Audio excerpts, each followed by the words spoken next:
Hey, good morning, everyone. Happy Wednesday morning to you, and welcome back to Morning Musings. My name is Don K. Preston. I'm the president of Preterist Research Institute of Ardmore, Oklahoma, and I certainly do appreciate you being with me. Listen, if you're watching on YouTube, do me a great favor, okay? Subscribe to this channel and hit the like. And if you're watching on Facebook, be sure to like and be sure to share this video.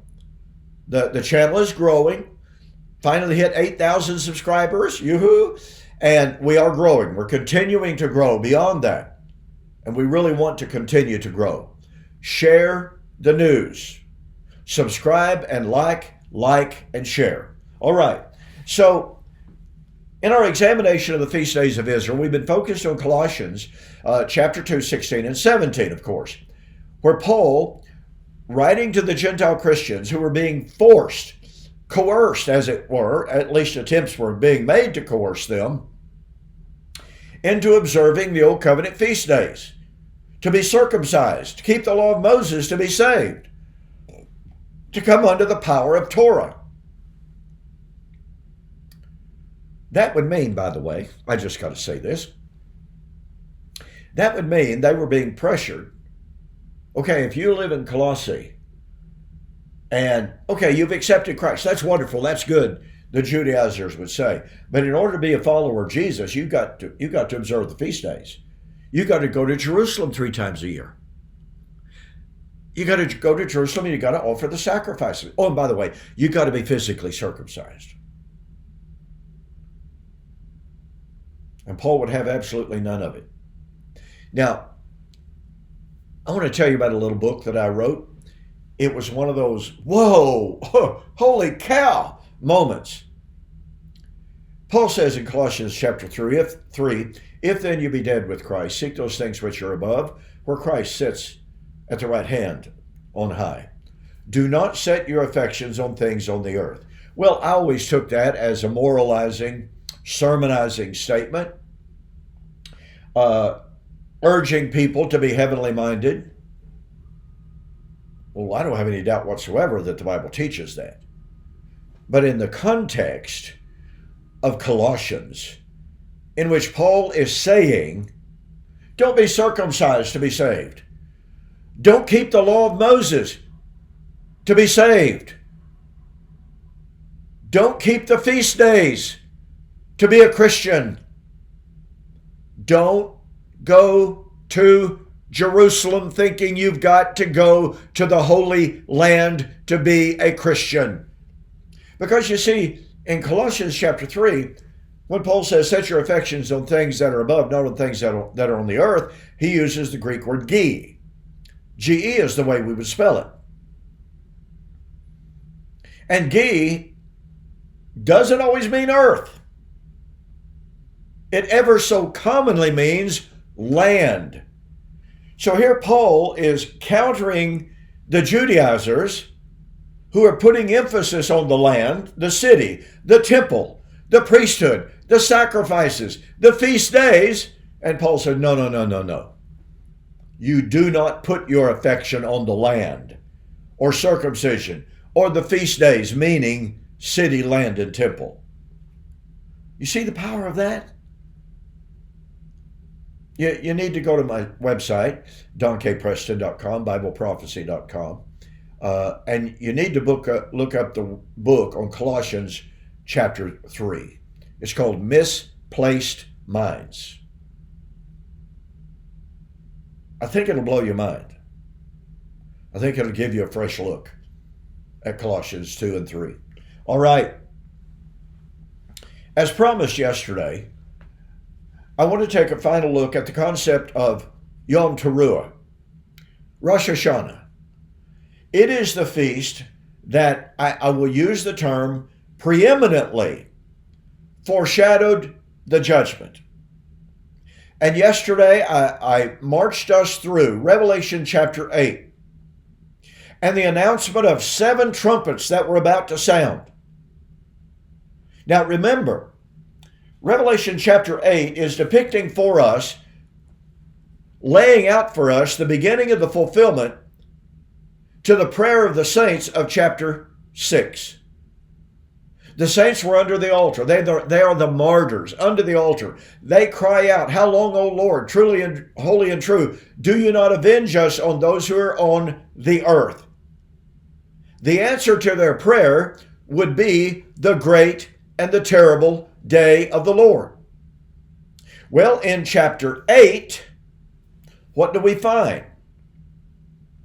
We find the announcement of 7 trumpets, and the first 4 trumpets sound, and woes are pronounced on those on the earth by the angel who takes the prayer of the saints who are under the altar and offers it unto God. We cannot divide and separate, distinguish chapter 6 from chapter 8 and chapter 9 and chapter 10. You see, this is one of the problems with dispensationalism that reads Revelation sequentially, consecutively. No.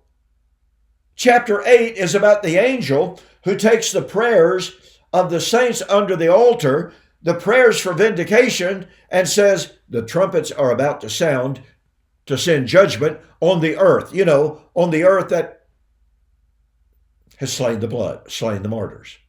The people have slain the martyrs. And then we come down to that pivotal chapter, chapter 11. In the days of the sounding of the 7th trumpet, remember, folks, it's the last trumpet. The last trumpet, which is the last trump of 1 Corinthians 15:52, the resurrection. The resurrection, when the last trump would sound, and mortality would put on immortality, corruptible would put on incorruptibility. Death would be swallowed up in victory. And here in Revelation chapter 11, at the sounding of the 7th trumpet, what do we have? The time of judgment. That's Rosh Hashanah. But it's not Rosh Hashanah in contradistinction to, or in contrast to, in isolation from Yom Kippur or Sukkot. Well, how do I know that? Because Sukkot foreshadowed the resurrection. Resurrection Feast Fulfilled, a study of the relationship between Israel's last feast days, i.e. Sukkot, and the resurrection. That's what this book's all about. That's what Revelation 11 is all about. Because at the sounding of the 7th trumpet, when the angel is about to sound, notice what is proclaimed.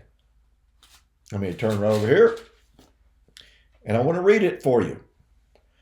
The 7th angel sounded, and there sounded great voices in heaven saying, "The kingdom of this world have become the kingdoms of our God and of his Christ, and he has begun and he will reign forever and ever." The 24 elders who sat on the thrones before God fell on their faces and worshiped God, saying, "We give you thanks, O Lord God the Almighty, who you are, and who is about to come. And you have begun to reign. And the nations were enraged, for your wrath has come." Wait a minute. Back there in Revelation chapter 6, the answer to the prayer of the martyrs under the altar was, when they prayed, "How long, O Lord, holy and true, do you not avenge us on those that are on the earth?" They were told they only had to rest for a little while until their prayer would be answered. The answer to their prayer was the great and terrible day of God's wrath. But it was going to come in just a little while. Now in chapter 10, under the 7th trumpet, at the sounding of the 7th trumpet, the 24 angels sound the song of victory, saying, "The nations were enraged because your wrath has come." Is this a different wrath from that in chapter 6, 12 and following? No, it's not a different day of wrath. It's the same day of wrath, because the day of wrath in Revelation chapter 6 would be for the vindication of the martyrs at the day of judgment of the persecutors, sounding the trumpet. Now the seventh trumpet sounds, and the great day of God's wrath comes, and it's the time of the dead that they should be judged. And it is the time, under the seventh trumpet, it is the time to reward to your bondservants, the prophets, and to the saints, to those who fear your name. Wait a minute. So at the sounding of the seventh trumpet, the prophets are rewarded. What prophets are those? They're the prophets of Revelation chapter 16 and verse 6 that were slain by the great city Babylon. I wonder if that would include Daniel, the great prophet, who in Revelation chapter 12 verse 2 saw the vision of the coming of the resurrection. And Daniel was told, Daniel, go your way, seal up the book, for it is for many days to come, and go your way, for you shall rest with your fathers until the time of the end, when you shall arise to your inheritance. Okay, the time of the resurrection is the time of the inheritance. The time of the inheritance is the time for the rewarding of the prophets. Revelation chapter 11 is the time of the dead that they should be judged, including the prophets, and it's the time to reward the prophets. When? At the time of the sounding of the seventh trumpet. Now, when would this be, ladies and gentlemen? Well, let's see. Daniel chapter 12 does not mention the sounding of the trumpets. I understand that. It does announce the coming resurrection of the just and the unjust. Revelation chapter 12, verse 2, right? It's undeniable. And that time of the dead, the resurrection of the dead, is the time of the giving of rewards, judgment of condemnation, judgment of eternal life. That is the rewarding, right? The time of the dead that they should be judged. And it's the time for rewarding the prophets. Daniel 12:13, Revelation 11. Now watch this. In Daniel chapter 12, verse 6, one angel who stands with 1 foot on the land, 1 foot on the sea. Hey, that sounds like Revelation chapter 8, doesn't it? And it sounds like Revelation chapter 10, verse 6, doesn't it? That's because it's echoing Daniel. And one angel asked another, when shall these things be? And when shall all of these things be fulfilled?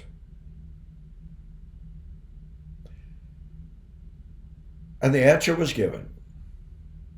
It shall be afore time, times and a half time, and when the power of the holy people has been completely shattered, all, not some, not a few, not just one, not even most, excluding some, all of these things shall be fulfilled. All of what things? Oh, great tribulation, resurrection,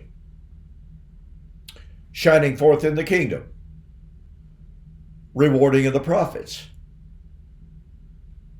Revelation 11. At the sounding of the seventh trumpet, the mystery of God foretold by the prophets would be fulfilled. And there was to be no more delay in that fulfillment. It is the time of the dead that they should be judged. This, ladies and gentlemen, to reiterate what I have said earlier, this is the conflation of Rosh Hashanah, of Yom Kippur, because after all, if the atonement's been made, it's the time of the rewarding of the righteous. And it's the time of the dead that they should be judged and rewarded. That's the resurrection. Daniel 12, when the power of the holy people has been completely shattered. Revelation chapter 11, at the time of the destruction of the city, quote, where the Lord was crucified, unquote. Revelation 11, verse 8. Folks, here you have the encapsulation of the final three feast days. But we'll concentrate a little more on Yom Kippur next week. In the meantime, thank you so much for joining me for today's morning musings. And listen, please do yourself a huge favor. Get a copy of my two books. These are the days in which all things must be fulfilled, and Resurrection Feast Fulfilled. I have a very special price being offered for the rest of May. That will save you $15. Go to my website, donkpreston.com, BibleProphecy.com. Click on the banner right up at the very top. Order those two books. Save yourself $15 and get a wealth of material that you may not find anywhere else. Okay, hope to see you on Friday as we continue responding to the critics. And we try to close out, may not be able to, I try to close out on the review of the chapter in The Future of Rome. And then hopefully Friday night with Mike Sullivan for Preterist Apologetics. Gads, we're having fun with that. All right, I'll see you on Friday.